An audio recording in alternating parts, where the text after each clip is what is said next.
The college baseball experience on the Sports Gambling Podcast Network is brought to you by Underdog Fantasy. You can win up to 325 times your entry with their new Pick 8. Sign up today with the promo code TCESGPN to claim your special pick plus first-time deposit offer up to $250 in bonus cash. UnderdogFantasy.com, promo code TCESGPN. And we're also brought to you by Rhythm.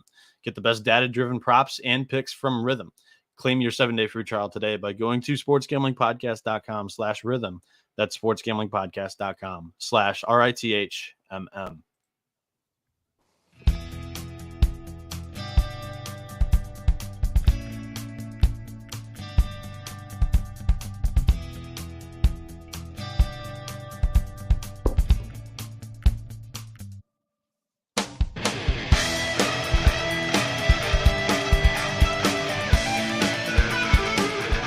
And it is showtime here once again, back on the college baseball experience. What's going on, everybody? My name is Noah Bieniek, and I'm joined by another special guest here as I continue to roll in the new guests throughout the College World Series. Introducing my buddy Crutch from Twitter, very prevalent in the college baseball gambling spaces. There's not many of us, and Crutch is always in the mentions of mine or Grissom's or Johnny's or anybody else that's providing content. And he's even dipped into his own content, doing some previews for regionals in the College World Series as well. So, Crutch, what's going on? Happy to have you on the show here. How you doing today? Thanks for having me. I'm glad to be here, and it's been a fun season getting to talk to you and all the guys, and dipping first season officially giving stuff out. I know we've talked. I've been in the college baseball world for a long time now, but it's nice to be a part of the community, and you guys have all been awesome to welcome me in, and it's been a great season and an even more fun College World Series so far, and so looking forward to talking about it. And like you mentioned, you've been in the college baseball world for quite a bit here. What got you into it? I know we were DMing all the way back from like opening weekend on. First 3 weeks, I really got to know you pretty well. We were getting along just because we both follow the Cape as well. And you mentioned that you I'm not going to spoil it. Go ahead and talk a little bit about what got you into college baseball and a little bit about your Cape Cod Baseball League experience. Yeah, so I grew up in Massachusetts. So as a kid, every summer we'd go down to the Cape and watch some games and catch the future big leaguers. And I was looking for the kid that get drafted by the Red Sox because I grew up a Red Sox fan. So you always wanted to see, you pick a guy and be like, oh, I hope he's a Red Sox. And then I grew up and went to college and got into sports medicine. And I actually got to intern on the Cape for 2 summers, working with a team and being in the dugout with them every day and kind of living the life of an amateur baseball player on their way to the bigs. And that's kind of when I really fell deeply, deeply in love with amateur baseball and college baseball specifically, is getting to be with those kids every day. And ever since I've followed it, I still work professionally in the real world in the baseball space a little bit. So college baseball has just been a long, long time passion of mine. And I enjoy gambling as well. And so kind of put the two together, and it's been a fun year. That's awesome. I have to ask you, your Cape Cod team. Yeah. Who would that be? We guard the gate. I am a Wareham gateman through and through. Awesome. The one team not actually on Cape Cod.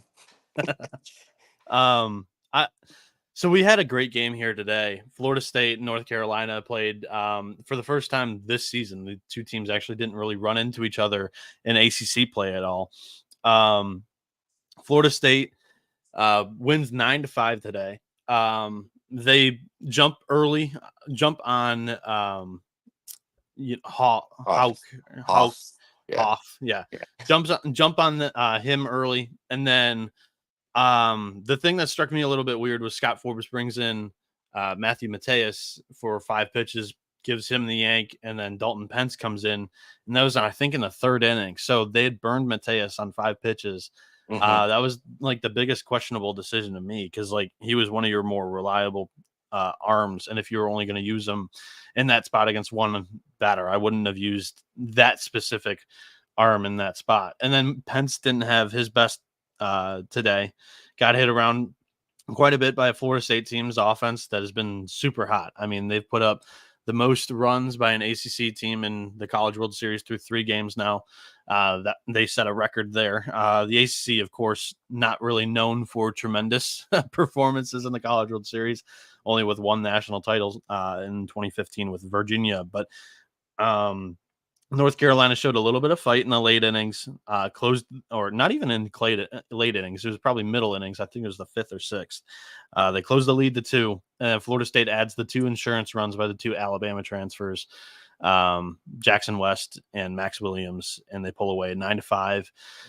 Crutch, your thoughts, your analysis on that one as Florida State advances and they'll get their opportunity for revenge against Tennessee here in bracket 1. Second game in a row that Matt Matthijs has gotten a short leash on the mound, which I agree with you. I thought was odd when he has been pretty nails for you in the run to Omaha. And then, Dalton Pence getting shelled was not something I had on my bingo card today. When I was looking at this game and kind of looking at sides, I had it penciled that Dalton Pence would give them a couple innings of shutdown, closeout baseball to kind of give this North Carolina an offense a chance to maybe get some momentum going. His fastball just wasn't there. It wasn't getting the rise. It wasn't getting the deception that it normally gets. And when your fastball isn't what it should be and you're just leaving it out over the plate, an offense as good as Florida State is just going to do what they did to it.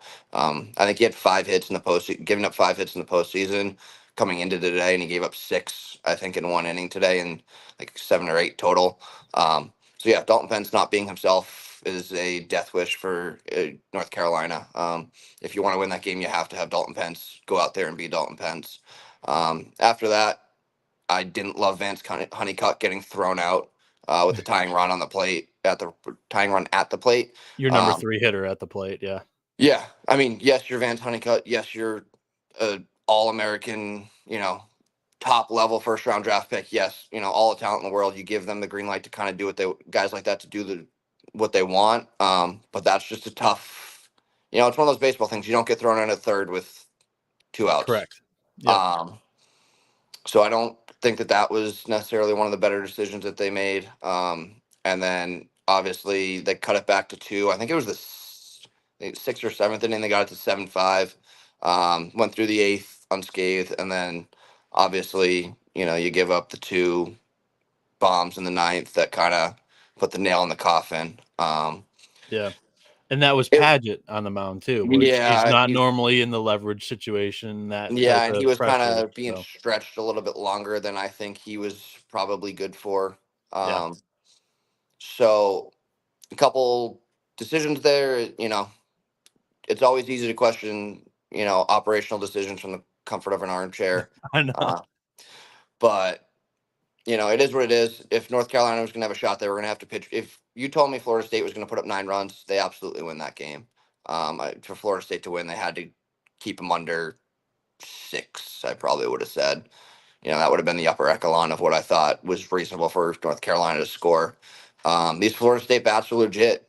And we always talk about pitching winning championships, but this Omaha weekend and week so far has shown us that offense wins. Yeah. If you can go out and you can mash a baseball, you're probably going to win some games. I mean, look at what Tennessee's done. Look what they did to Florida State.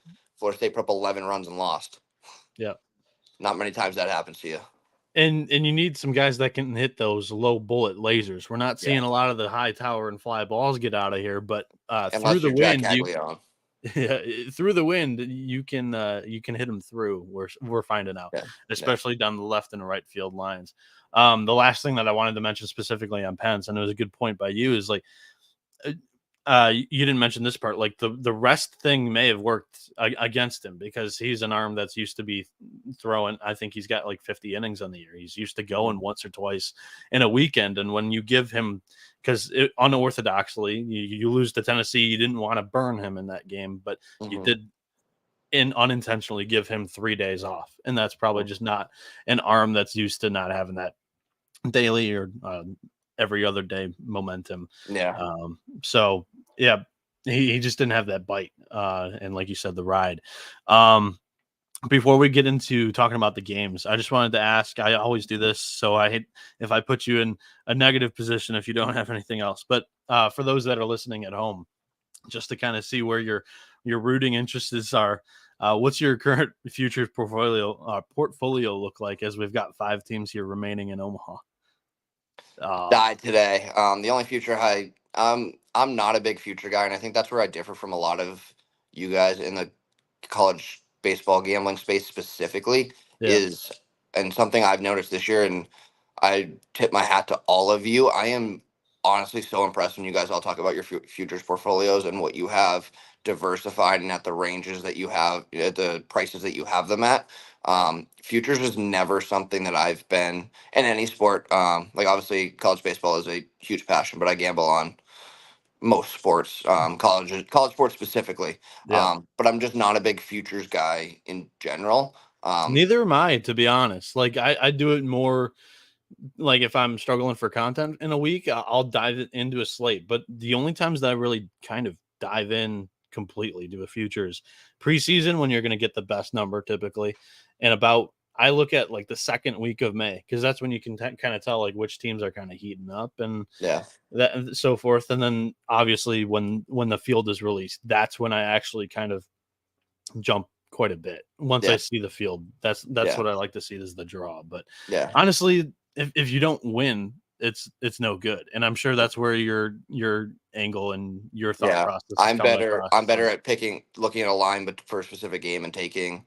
I Obviously you're never going to hit 100 to 1. You're never going to get that value throughout a season betting on one team specifically. Like yeah, obviously that's a little bit different, but I will be more consistent on more teams betting them game to game than I will on putting futures out there. With who's left, I mean Tennessee didn't think I knew they were really good. Knew that they would be there.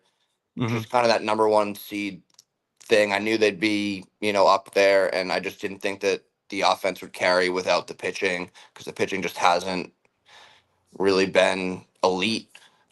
Florida didn't get them preseason, and then they didn't give us a lot of reason during the year to want to no, bet on them. no, Um, Kentucky, I didn't believe in them all year. I was one of the people in the SEC betting against them in the SEC, so that went as well as to be expected. Um, and Florida State, a team that I just I didn't feel here nor there on them. I just didn't have a great feeling for them as a team in general. So it's just one of those teams that I didn't think I had a good enough grasp on yeah, to like or not like. So it wasn't like a I don't like them. It was a I don't know them enough to bet on them. So my future portfolio, I had an exacta going into Omaha, UNC versus Kentucky in the World Series Finals. That obviously, as of a couple hours ago now, is in the wastebasket.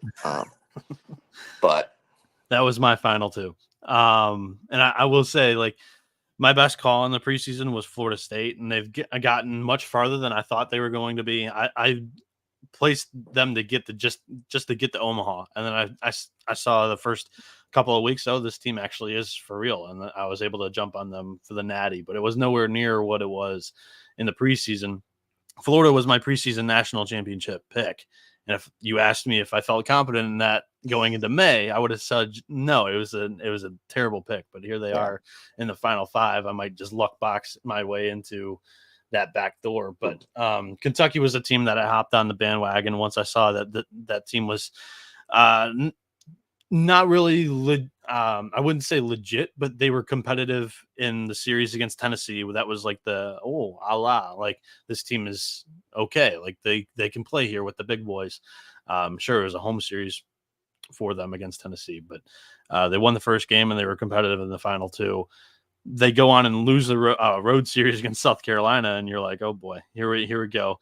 yeah, But yeah, Kentucky's a team that I fell in love with in the middle of the season, and then Tennessee, I had my biggest preseason position on, but it was just to win the SEC. So I'm kicking myself that I didn't grab a yeah, future on them, but I doubted the pitching, and like you said, the pitching has kind of been, hemming and hawing. Drew Beam hasn't kind of season long. Beam has been all right, but recently he hasn't been great. yeah. But yeah, we'll hop into the 2 games here that we've got Real for. quick, Go my ahead. uh my my favorite future that I had is I ended up with a Dallas Baptist 75 to 1 ticket.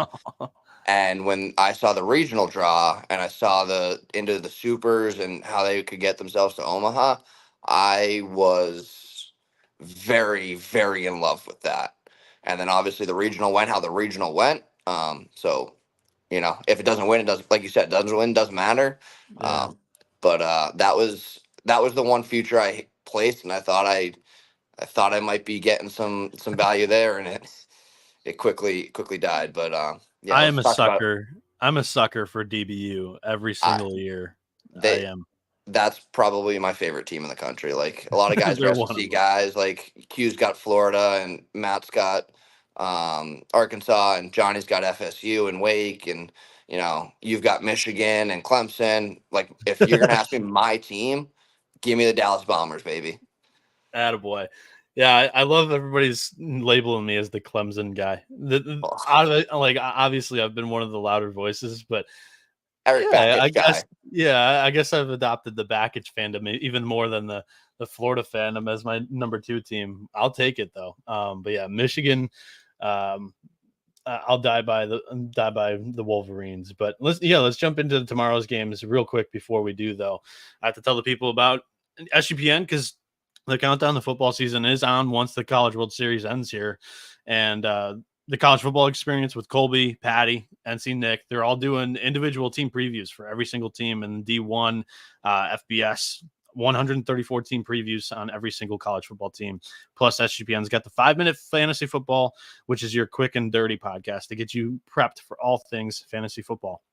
Also, Pick 8 is now live on Underdog Fantasy for NHL, Stanley Cup finals, and also the College World Series. You can find some picks over there. So create entries up to 8 picks, and Underdog will automatically double flex your entries.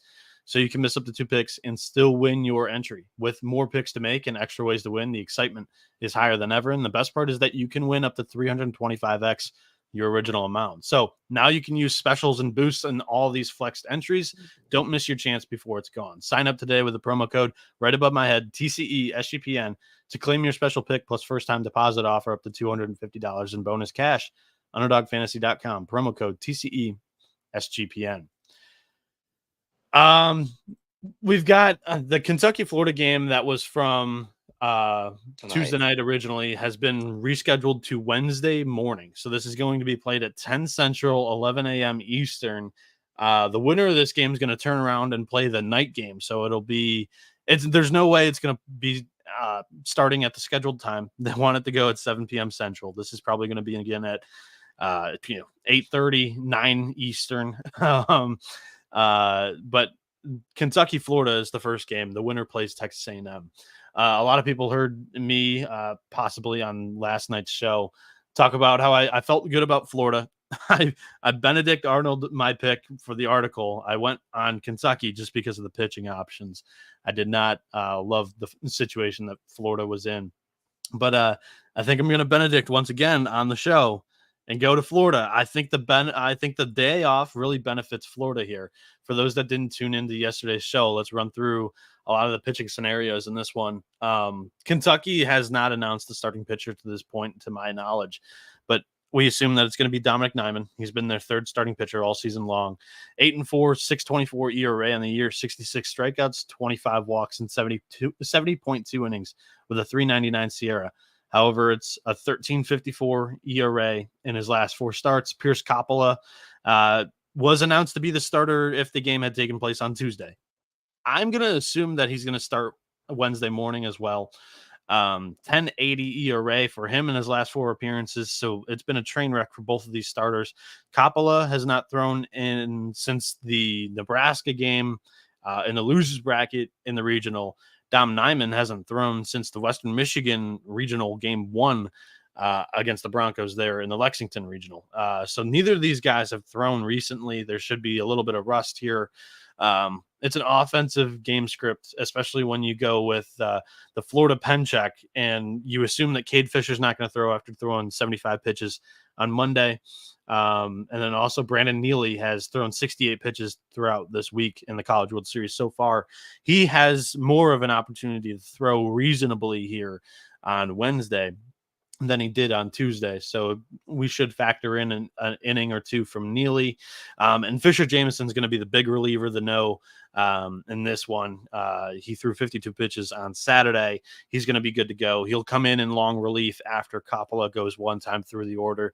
That's just what he's done throughout the season, Coppola has. So Kentucky in their bullpen, they're going to be pretty good to go from the pen arms wise. I mean, I'm not expecting Hoosier after he threw 106 pitches on Saturday. Mason Moore threw 85 on Monday. I wouldn't expect those guys, but they're quad. Their forearms that they've used the most out of the pen: Johnny Hummel, Robert Hogan, Jackson Novi, Cameron O'Brien. All four of them, I would expect to be appearing here. So it's a pretty fresh pen for Kentucky. For Florida, it's about as good as you could ask for. Crutch, how are you separating the two teams here? I'm going to go with Florida because of the offense. I think they're able to, come up with a big hit here and there. Kentucky is able to create some more runs in more creative ways, but I just think the little streak that the Gators have been on, I'm going to trust them and be able to hand the ball off from Coppola to Fisher Jameson to Brandon Neely and get the win here. How do you say this game too? I agree. So the Gators have seen Dom Neiman before he pitched against them in their weekend series. He Good pitched point. May 11th. He went 4 innings, 7 hits, 6 runs, 3 walks, 3 Ks on 92 pitches. Um, so my And earlier this season, Coppola, his best start was against Kentucky. I like that point yes, a lot. yeah. So my hopes for Dom Neiman are tempered to say the least. Now, obviously, we see every year that some pitcher that nobody expects in Omaha goes out there and has the absolute game of a lifetime, never to be recreated again. And if Dom Neiman goes out there, you tip your cap to the dude and you say, "Well done, kid." Yeah, But I agree. I think it's Florida. This offense is finally starting to look like the offense that you were a fan of in the preseason, with Tyler Shelnut, Jack Caglianone, Ashton Wilson, and the whole crew there, finally piecing it together. And like you said, I think it's Coppola for the maybe first time through the order. If he gets through relatively clean, I think if he gives you 3 innings of 1 run, 2 run baseball, you take that. And then you go to the big arm and Fisher Jameson. You tell him, go until you can't go anymore. And when he can't go, then you start to evaluate where you're at in the game. And if you're up, then, I think it's a Brandon Neely. And maybe some other guys getting in there a little bit. Luke McNeely. Luke McNeely. And there's another kid I was thinking of that, not Melendez, but I forget, freshman. Uh, uh, Freshman arm for Florida. yeah, Clemente, Jake yeah, Clemente. yeah. Mike Clemente, and then another guy. But regardless, I think that Florida's got the arms now, and like we said, the extra night rest is huge. Like Brandon Neely coming off 2 nights rest on 45 pitches is not the worst thing. And obviously he had a night's rest, or a night and a half rest there off 23, which is essentially just a full bullpen. Yep. So I honestly think Brandon Neely is rearing to go tomorrow. So I like Florida. I also kind of like the idea of bucking the trend that every betting line favorite has won in Omaha so far. I think tomorrow morning might be the first turn for that, Please. and I mean they're minus 105, so it's not like we're getting plus money price on it. But I like Florida. I was just doing some weather forecasting, and I was in the chat last night giving you a hard time about which I direction the couldn't wind. figure out the field. Yeah, I can't turn it in my head, but yeah. So the wind should be a non-factor. It's kind of gonna blow across left field to right field at a couple miles an hour, which is basically nothing. yeah, At least early for this game. So I don't think the wind's gonna be so much of a factor. It's gonna be a pretty beautiful day. The storm that we are missing the postponement for should clear it out, and we should get a pretty clear, like still normal day tomorrow, especially at 10 Central, right? It's 10 a.m. first pitch for yeah, them local time. yeah. Um, and that also leads me to the over, I want to say. I think anytime, these kids are Yes, they're kids. Yes, they can do anything at any time of any day because that's what college kids are about. But when you make college kids get up and go be athletes at 10 o'clock in the morning, pitchers especially, I just think that that throws their routine a lot. Being around pitchers a lot professionally. They are, as anybody knows, they are creatures of habit and they like their schedules, they like their routines. And so when all of a sudden you go from playing a 7 o'clock Tuesday night game where you've had all day to get through what you do every game day, because most of these kids play at night every game, and Yeah. now you ask them to go wake up and play at 10 o'clock in the morning. Obviously, it's Omaha. Obviously, they're stoked to play, so they're going to be up. They're going to be amped. It's not about a tired thing. It's just a routine thing. It's just a doing the things that they do every day. Timing wise. So I would lean with the team that's got more arms to do it and the team with the better bats, which right now I think is Florida. I was high on this Kentucky team. Obviously, I picked them as my exacta to win to get to the World Series finals because of the kind of baseball that they play. And I thought that it would cater to Omaha and the under really what the under trends that we are typical seeing in Omaha because they can run the bases, they hit for contact, they play in the gaps, they take the extra base, they steal. They obviously advance to Omaha on a scoring from second on a wild pitch. So that kind of thing I thought would cater to Omaha really well.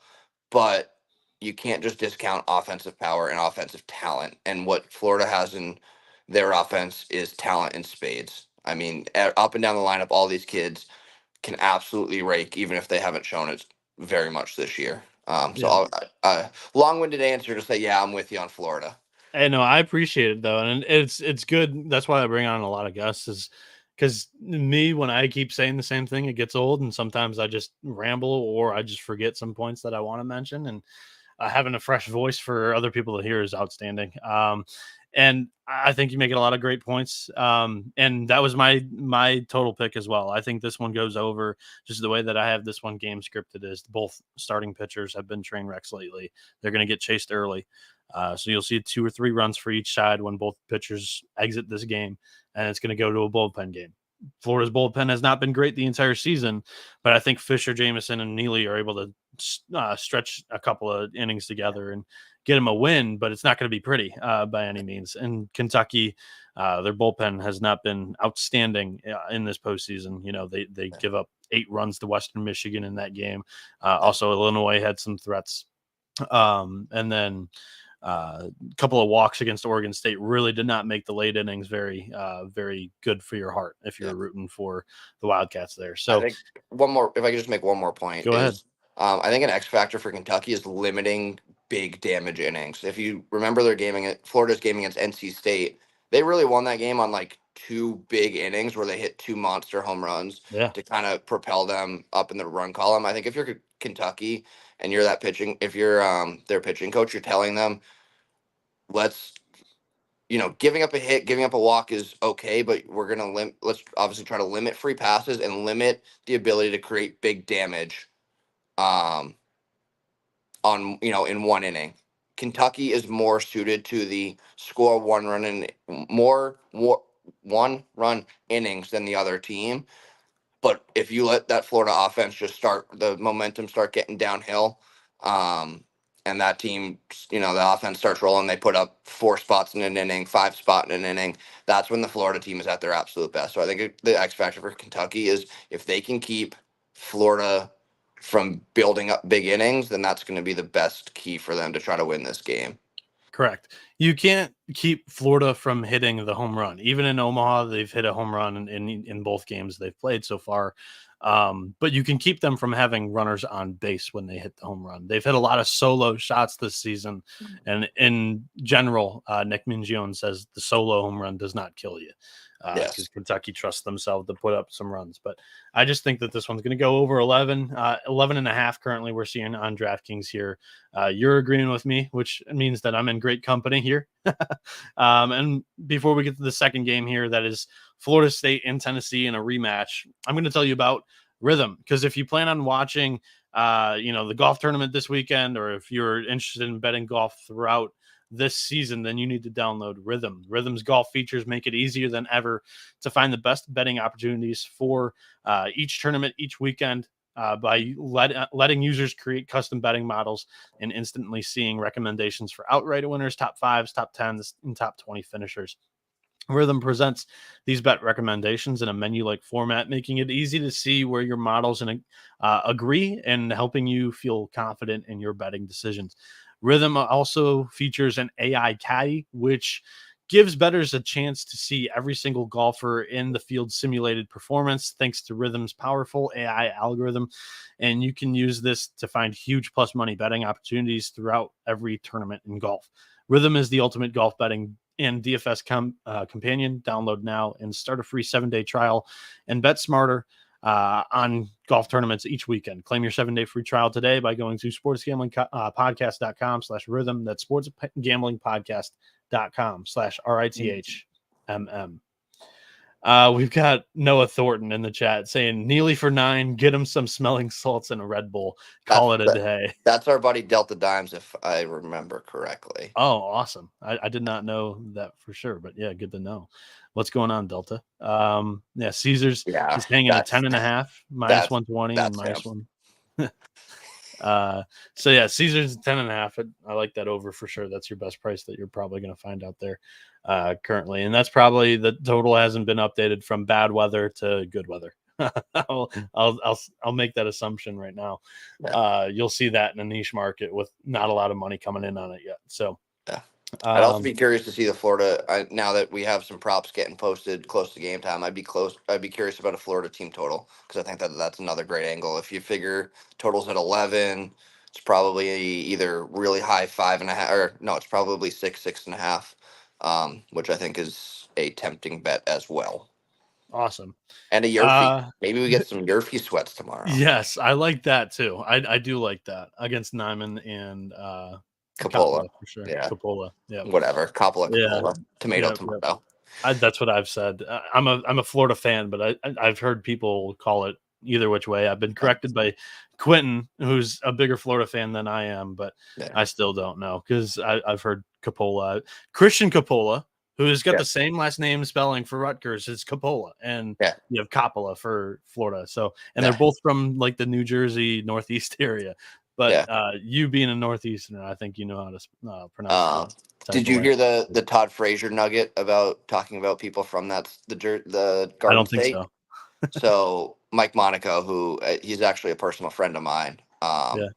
So he was on the broadcast today talking about one of the guys who's from New Jersey, and Todd Frazier, I guess, texted him during the game, and he's like, when you talk about somebody from New Jersey, you just say Jersey.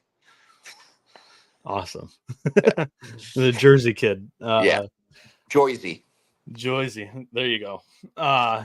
We've got a dude in SGPN from Boston, and the accent's just impeccable. My friends always ask me, like, can you just turn it on? Can you turn it off? Like, how do you? Yeah, if you really want, we can do it, but I don't like. My mom would raise me to talk correctly. Yeah. So 3 p.m. Eastern here, 2 p.m. Central. This is your second game of the day. Like I mentioned, there's going to be 3 tomorrow. So make sure you're on your Red Bull, as Noah Thornton said here. Tennessee minus 200, Florida State plus 154. Now, I was not expecting we would have odds for this. It's a really quick turnaround after the game ended at 6:15. So I ran the projections over on our buddies College Baseball Insiders, and I wanted to figure out, like, because we don't know who Florida State's going to start yet, what the books would assume would happen here. And it sounds like the books are thinking that we're not going to see Jamie Arnold start this game, because over on College Baseball Insiders, if you were to run that for both Arnold and Abraham starting against Sechrist, this would be the correct line. We're in the ballpark for Sechrist rather than Arnold. And I ran it for both home and away. For Arnold, it would be around minus 110, minus 115. So Arnold's going to be on MLB rest 4 days here entering this.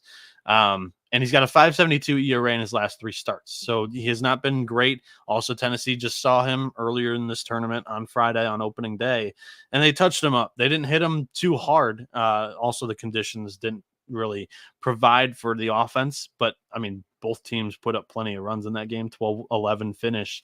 Arnold gave up 6, 5 earned, I believe it was, or maybe even 4 earned. It was a really sloppy game early, and that allowed Tennessee to put up some runs in the 3rd inning there. Or they could go with John Abraham. We were talking pre-show kind of how they would piece together this start, and we both believe that they might do that. But if you are in the ballpark of thinking that Arnold's going to start this game, I would jump on Florida State here, and maybe we can get the best of both worlds of getting a Tennessee cheap line once we find out that Arnold doesn't throw, or if Arnold is announced to throw, we'll jump on a late price here. But John Abraham, a freshman right-handed pitcher who's had 2 starts on the season. He's only got 1 appearance in the postseason here, so that's a big question mark. But he has been one of the more important arms for Florida State here throughout the season. He's 5-2, 4.24 ERA, 42 strikeouts, 29 walks in 34 innings with a 4.21 SIERA. You'll probably see Whitaker here, who didn't throw too many pitches today, only 21 here on Tuesday. I would assume he bounces back for at least a small appearance on Wednesday. You'll also maybe see Brennan Oxford, who got hot in the pen, didn't throw. Joe Charles got hot in the pen, didn't throw here on Tuesday. Tennessee is going to go with Zander Sechrist. I don't think this is a question mark. Senior left-handed pitcher has been dominant in the postseason. So both his SEC tournament start and then his 3 or 2 NCAA tournament starts. He's been great. It's a 0.78 ERA in his last 4 starts. On the season, it's a 3.21 ERA in 66.1 innings, 66 strikeouts, only 14 walks. He's great at just filling the strike zone up with strikes. For the bullpen for Tennessee, it looks pretty clear. You're obviously not going to have Beam, who threw 73 pitches on Monday. Combs was the one in question on Monday. We did not see him on Monday, but he threw 60 on Friday. He's going to be good here on 4 days rest to throw. And also Stamos, Causey, both of those guys didn't throw a ton of pitches on Friday because they got knocked around a little bit. Kirby Connell did not appear on Monday. He did appear on Monday, but he only threw 22 pitches. It's 37 on the weekend in the World Series so far. Nate Snead is the name that I would not count on. He threw 27 on Monday, 39 on Friday. I would just say he's probably not needed. They still have Dylan Loy, who hasn't thrown yet. Banky's only thrown 7 pitches. This bullpen looks as strong as it could be entering a third game of a week for Tennessee. On the year, 3.36 weekend bullpen ERA compared to Florida State's looks a little shaky with the 5.43. Florida State does hit a little bit better against left-handed pitching this season. They've been a little bit worse against left-handed pitching this season than they have against right-handed pitching. It's about 60 points lower on OPS against the southpaw than the orthodox right-hander. For Tennessee, the offense that you're going to get. It's pretty balanced up top. They've got a couple of power lefties, a couple of power righties, and then they got some guys that can get on base in the lower half. I just think this is a tough matchup for Florida State with not a lot of pitching here, especially if Arnold is going to go. Tennessee's already had the benefit of seeing him once. He's got to change up a game plan or something. Usually you do like to benefit the guy that had least success or less success the first time. He's going to make the more adjustment or the better adjustment the second go around. But I'm just not counting on seeing Arnold in this one. I think you'll see him in that do or die game 7 in this bracket. I'm counting on a mix and match on the Florida State bullpen. I don't think it's going to get done for them. So I'm going to take Tennessee in this one. I also think that it's a higher scoring game. So just like in game 1, I think this one's probably an over as well. Crutch, a lot of word salad from me. Your chance to talk here. Go ahead, run with it. How do you see this game breaking out between Florida State and Tennessee? I agree with a lot of what you said. And something we talked about pre-show is Jamie Arnold, even if he throws, I'm not sure you're getting a full start out of Jamie Arnold just because of the amount of wear on his arm. That's not the right word, but the amount of pitches that he's thrown and how soon he's been seen. So when you start talking about the Florida State bullpen, even today, I mean, obviously, I can't believe I'm blanking on the kid's name. It's from today for Florida State. Who closed the game? Holtz. Holtz. Connor Holtz. Yeah, I kept wanting to say how, but that was the North Carolina starter today. I think he gave them a lot today, and obviously I wouldn't count on seeing him tomorrow. And so when you take him out of the equation and you start looking at what Florida State's got in the bullpen, obviously they've got Whitaker to go to. And obviously if he goes and he completes the game, again, that's another hats off moment to the kid. Yeah, Um, and Tennessee's already seen Whitaker too for 71 on Friday, so yeah. it's the same kind So of deal with Arnold. yeah, I think that was kind of one of those things that Florida State put their eggs in a basket for game one, and it ended up biting them in the butt because they got to come back and show them the same thing again. I like Tennessee. I think obviously they're priced pretty heavily. Would you say it was minus one? It's minus 200 right now on Yeah, DraftKings. minus 200. Your true value was right in that ballpark. If I so Florida State's going to be the acting home team in this one. Hmm. The way this College World Series has gone, that's a little bit important, but we have seen a couple of road teams win lately. But yeah, the true value is right there, minus 195, minus 200, with Tennessee and Sechrist going against a non-Arnold arm. Yeah.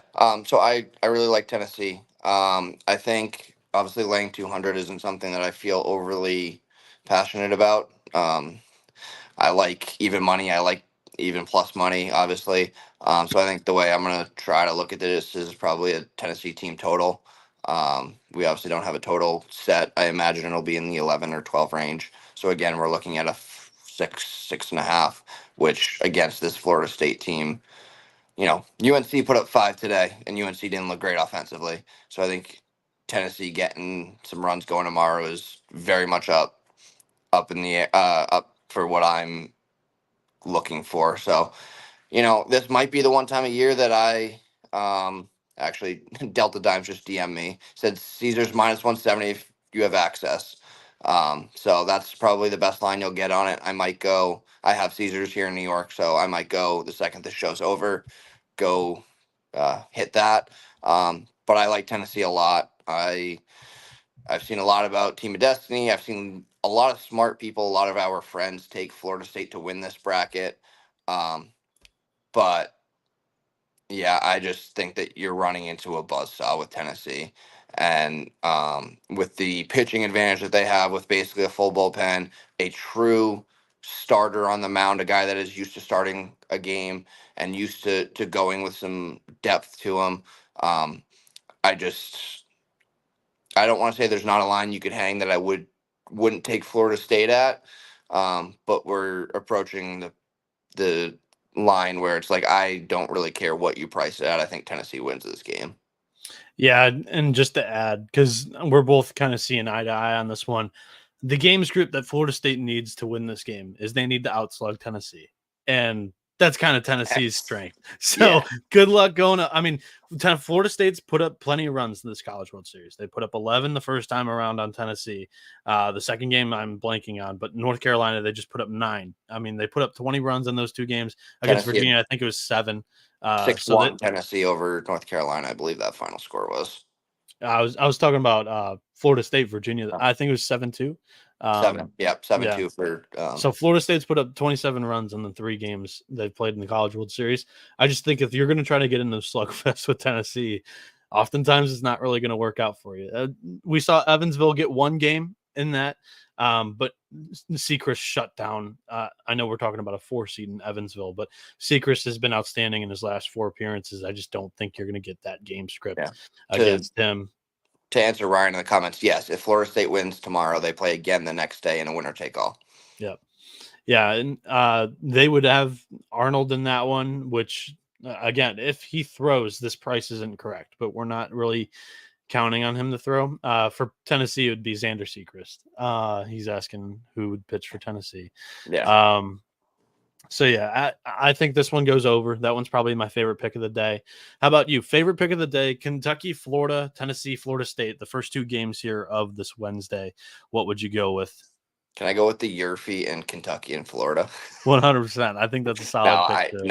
I honestly my favorite play of the day, and uh, anybody that knows me knows this isn't me. I'm gonna probably go hit the 170 at Caesars, but there's part of me that's thinking I might just lay 2 units to win one tomorrow on Tennessee and just roll with the best team in the country. I know there's the curse since the first year of the College World Series in 1999 that no number one seed has ever won, but I this Tennessee team is just different. They are the first offense since. So I've been following college baseball for a little over a decade now. Watching every year, watching every postseason, watching every postseason game. This is the first offense that really doesn't care who you have on the mound. They don't care if you've got your ace. They don't care if you've got some elite bullpen guy throwing 100. This offense hits everybody, anytime, anywhere, any place. Um, And they're and well balanced, lefty and righty. and when you get, we saw what Christian Moore could do against Florida State the first time. I mean, what? So I know that you're an underdog dude, but the other player prop book Yeah, that's I very know what you're popular, talking about. Yeah, they hung. I So saw that. they my tweet, Yeah, yeah. They hung a you line can for. say what it is. Okay, so I don't prize. say. Okay, so Yeah, Prize Picks hung a line in Florida State, Tennessee game one for Christian Moore over 1.5 base or over under 1.5 bases. yeah. So Prize Picks isn't legal in New York anymore. So I have a buddy from a legal state send me the picture, the screenshots of everything, and just not for me to place on his book, but just like to give some suggestions out, and then anything that I see really egregious, I'll tweet it. But yeah, that over 1.5 bases, I responded in the group chat I have with them, and I was like, have you ever seen like a Connor McDavid in hockey for over half a shot? Because like that's what this is. Like Christian Moore getting 2 bases is basically free money. Like put that with whatever else you want. That is the freest bet of all time. I would have like taken the mortgage of my house and put it on that bet. That is Um, awesome. yeah. So Christian Moore and his whole battery, Billy Amick and um, I can't. I'm like blanking. I'm at stage fright. Blake Burke, Billy You're Emick, good. Christian Moore, You're good. Christian Moore.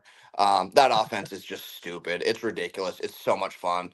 First team with four guys to hit 20 home runs in who knows how long.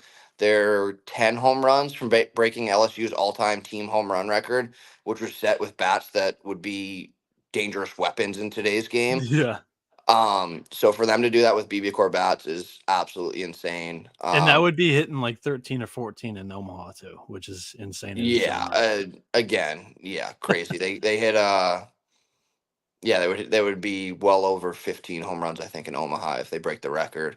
Um so yeah, give me this Tennessee offense is just dumb and I'm tired. So I tweeted about this one time in Omaha. It's I have a hard time with teams that I don't get on immediately when I start to like them early. So like Virginia was one, Florida State's one, where they're teams I just didn't have a good feel for or I didn't like and I wanted to fade. And then I would try to fade them and it wouldn't work out. And then I would feel guilty about going and trying to back them because it's like I know that the second I go put my hard earned money on you, you are going to look like a little league Like I team. thought you were 2 weeks Yeah. ago. Yeah. Like I thought you would be against, whoever they went and beat up. Like Grand Canyon's one. Every time I bet on Grand Canyon, they look like a travel ball team. And then I'd bet against them and it's like, oh, Grand Canyon's like really good. Yeah, Um, for me that was NC State this year. Like I couldn't figure them out. yeah, Kentucky was another one, like I said, couldn't get on the right side of. Yeah, I start to believe in NC State, and I say they can go to the bracket final, and they go 0-2. So we'll Yeah, see. that was one I'll be honest, that was one I kind of saw coming. I liked them a lot in supers just because I thought I saw the price and I was like, oh, that's a bad price. It was more of a fate of Georgia than it was a backing of NC State. I just didn't think Yeah, Georgia had the arms to survive another weekend. Um, but them getting out of the regional, NC State getting out of the regional was more of a surprise for me. I saw the path that Georgia had, and I was like, I can't get over this. Like they're gonna just be able to slug their way through, and NC State was able to figure them out on the mound in game one. And game three, it was they had a couple more bombs with runners on base in my opinion that got them across the line. But Yeah. yeah, that one killed me a little bit. I had a lot on Georgia to get to Omaha, but Yeah. um, I appreciate you jumping on. Is there anything else that you wanna say, or I don't know if you have anything to plug, but go ahead and do whatever you want, whatever Yeah. you need. I don't have much to plug. I'm a Twitter account for the most part. I really enjoyed writing the write up. I got to do it with my buddy Noah Thornton, Delta Dimes, who's in chat right now. He and I collaborated on that. We put a bunch of time into it, and honestly, it was so much fun. Like getting long form words out there about a sport Thoughts. that both of us love, because so many of, most of our content for both of us is just tweets, which is obviously very short and to the point. Um, so being able to just kind of put thoughts and like really kind of like this, be able to like talk it out and have it in more than, because I was doing those threads for a while on like the weekend write-ups for, the weekend series, which was nice. But again, those are still short form because you kind of have to keep each series to a tweet. So I'm looking to kind of do that more. I'll be kind of like Johnny said last night, I'll be taking a little bit of time off after the College World Series. I'll be into MLB a little bit. I don't know how much I'll post because um, I'm not confident in my MLB handicapping ability. Yeah. But then come football season, I will be. I've had a pretty good couple of years in college football, so I posted it all. Like I was very active this past year, posting every game. So come college sports season again next year, we'll be right back. College football, college basketball, and then obviously the greatest show on dirt in college baseball. Hopefully trying to get a Substack or something together to kind of get some more content and be a little bit more of a presence in this space. But I just really appreciate your hospitality, and you were one of the first people I really started talking to and got to know. And I just really appreciate that as somebody that, in my opinion, is at the very forefront of the sport and is somebody that's one of the biggest advocates for a very underappreciated sport that, and I think we all agree, should get more attention because it is so much fun. It's such a great time. It's electric. It's everything that's right about baseball and nothing that's wrong about it.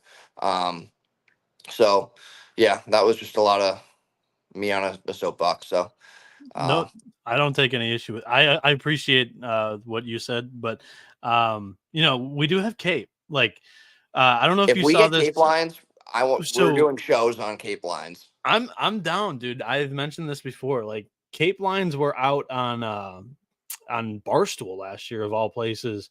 And this year, so I don't know if you saw this from Arya, but she posted because I'm not yet diving into it because College Yeah, World Series is still going on. But she yeah. posted that they're using the MLB interface, whatever source they use. They're not using Point Streak anymore. So I'm like, oh, hallelujah, Oh, points, points. because That is like that's a website, man. That I lived on that website. you did. So Yeah, I mean, we used Point Streak like when I grew up playing travel hockey in yeah, Michigan, yeah. and that was how I knew Point Streak. But it was so impossible for me to like just jump into immediately and be able to find everything easily. Yeah, I'm so hoping. it's funny. I actually, when I was working on the Cape, I found like a good link that was like a consistent loading point streak that got me right inside the Cape League, and I just had a drop down that I could pick the years. Yeah. I've had that bookmark saved for probably almost 15 years now. So that's the only way I've ever used point streak is like going through that bookmark. And it's the only thing that works for me. If you Google it, it doesn't come up. If you go to No. the website, it doesn't come up. I just go to this old bookmark that I have from back when I was on Cape and like looking at like really, really into that stuff. Um, well, Skeens F5 run line, like every 5 days, that's the only MLB bet I'll place. Paul Skeens Day bet his first five run line. Um, and I bet that every 5 days. Yep. It hits almost every time. But AAA stuff too is something that I'm looking to get into this off season, just because I think that it's a good analogy for college baseball, and I think that there's probably some edge to it just because it's not a very popular sport. Yep. It's a pretty much Bovada exclusive, which is its own set of things. Yeah. But that's something, a lot of those guys are former Cape League kids, former Omaha kids. You see a lot of familiar names. Then obviously you got to do a little bit of research on the foreign guys that are in there. Yeah. But it's, in my opinion, I've bet it a little bit. It's just you got to like figure out the pitchers and like figure out if the guy like can find a strike zone or not. Yeah. But yeah, looking to get into some more baseball after Omaha, but I'll probably take a little bit to kind of just breathe and get away from the labbing and the research and I'm an old school paper and pencil guy. Like this is what I've been. Me too. I'm holding up my notebook as well with all my chicken scratch on it. Yeah. Um, But yeah, I appreciate your time today, Yeah. especially since it was kind of short notice when we decided to move up the show to be Yeah. kind of after the Florida State North Carolina game. No, that actually Um, worked out perfectly. This was like the most free time I've got all day, so this was perfect. Awesome. And Yeah. yeah, I mean, later on tonight or around my normal streaming time, I'll be jumping into the transfer portal again. That's my plan. So doing I a won't even bit. look at that until until like probably fall when I'm bored of college football. I'll start being like, who's playing baseball where? Yeah, I just jumping on the content train, just be able to put stuff out, throw stuff. Yeah. Our mottos: throw shit at the wall, see what sticks. And Yeah. the transfer portal video did great and Yeah. got a lot of. I mean, nobody else is covering it, so Yeah. it's an And the opportunity MLB for draft's coming up. So correct.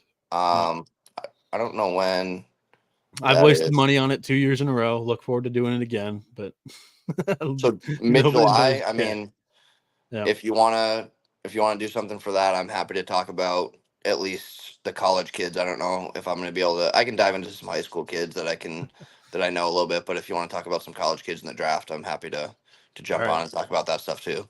cool stuff. Yeah. I'll keep a note of it for sure. Yeah. But yeah, I appreciate you jumping on and spending some time giving out Yeah. some quality picks and analysis. I do appreciate that.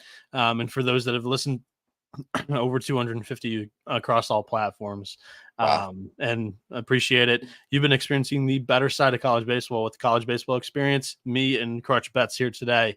Adios.